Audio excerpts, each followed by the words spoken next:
Thought I'd report to you today about an interesting meeting that took place between the members of Congress on the Republican side, meeting in what we call our conference, and the President of the United States. Barack Obama came to our meeting today to have a discussion over his plans for the future, and particularly with respect to his suggested stimulus package that is before the Congress right now. As a matter of fact, we'll be voting on it this week. And what I want to tell you is that the President was very open and very gracious in his remarks to us in the Congress, talking about how he wanted to work with Congress, how he wanted to work with all members of Congress, and how he wanted to have us, in a very real way, try and respond to the economic crisis, as he called it, that we have presented to us at this time. While the President's words were very encouraging, and I think he's very sincere in that, and I believe he actually took some notes and addressed some of his assistants to look further into the suggestions that were made by Republicans, I have some major concerns about the overall approach of the President. Interestingly enough, he cited a historic model, something that occurred in the past, another country that was dealing with an economic downturn as severe as ours in terms of their own economy, and that is Japan in the 1990s. I found this interesting because that is one of the guideposts that I have used as I've tried to analyze how we get out of this economic difficulty we find ourselves in. And the President suggested we had to avoid what Japan did. Interestingly enough, if you look at what Japan did, they tried to get out of their problem by spending and spending and spending, and by not recognizing the actual problem they had with their banking institutions across the country. Also, they really attacked their problem on an ad hoc basis. They didn't look at it systemically. They didn't look at it to see what government had done wrong.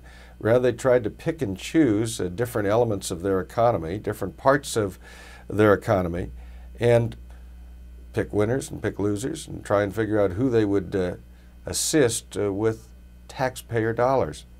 As a result of the action in Japan, that period of economic difficulty, economic turmoil, lasted well over 10 years, and if you look at the results of it, they still haven't come out of it.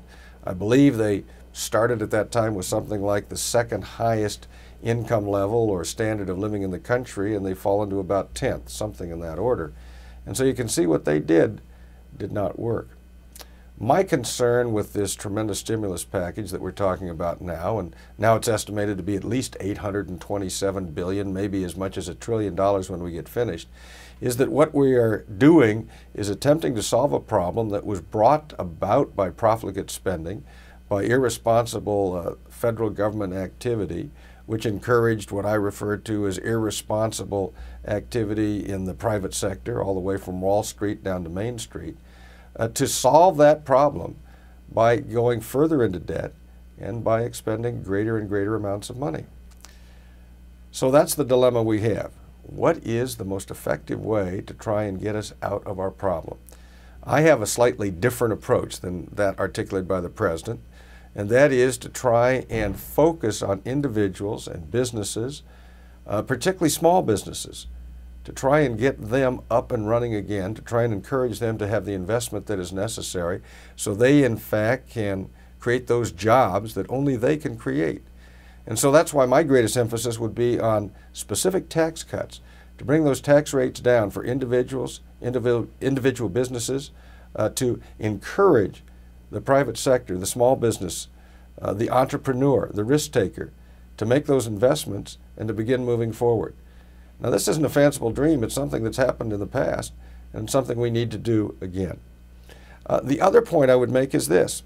If you would look at the total cost of this new stimulus package, and then you divide it up by the number of people in the United States, you would find that it would cost each and every one of us $2,700.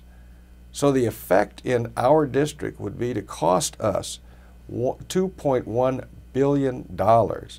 $2.1 billion just in the 3rd Congressional District of California to try and deal with this problem. Now remember, this money isn't going to be created out of thin air. This money comes from you and from me. This comes from our children and our grandchildren. The federal government is ultimately either going to take it by way of taxing or by way of debt, and debt's just another way of saying that you're going to have to pay it in the future by taxes. So that's the concern I have. How do we get out of this economic difficulty we're in? How do we proceed to that point in which we will once again be creating the jobs that are necessary to take care of each and every one of us, take care of our children, our grandchildren? It is not an argument about whether we're in a period of economic difficulty. Rather, it's an argument about how we get ourselves out. And while I was very appreciative of the hand that was extended to us by the President of the United States today, let there be no mistake. There are some differences of opinion as to how we will operate, how we will get ourselves out of this problem. And I want to tell you that I believe very sincerely that if we can sit down with the President, if he'll actually listen to what we have to say, that maybe we can convince him to move further in the direction of stimulating the economy by encouraging the entrepreneur, the small business person, the mom and pop store, that small company that employs 30 to 500 employees, that really creates about 80% of all the new jobs in America. It seems to me that if we could sit down with the President in a spirit of cooperation, we might be able to come up with a compromise that's far better than the bill that's being presented to us on the floor this week. That's my hope. We'll see later this week as to what the amendments are, what they allow us to bring to the floor, what we might be able to pass, and maybe as this moves over to the Senate, when they act on it, we'll find that we can have further movement in that direction. I remain hopeful that that might be what we can do. It was wonderful to have an opportunity to speak with the President today, to listen to what his plans were. But let's be very, very truthful about this. We face a serious economic problem at the present time, and it's very important how we work ourselves out of it, and if we, in fact, can work ourselves out of it. I remain hopeful that we can. I still believe not only those of us in the 3rd Congressional District, but throughout California and across this nation, that we have the ingenuity, the creativity, the kind of determination that will allow us to bring our economy back to where it has really always been, the leader for the entire world. That's my hope, that's my belief, and that's my promise to you. I'll continue working in that direction.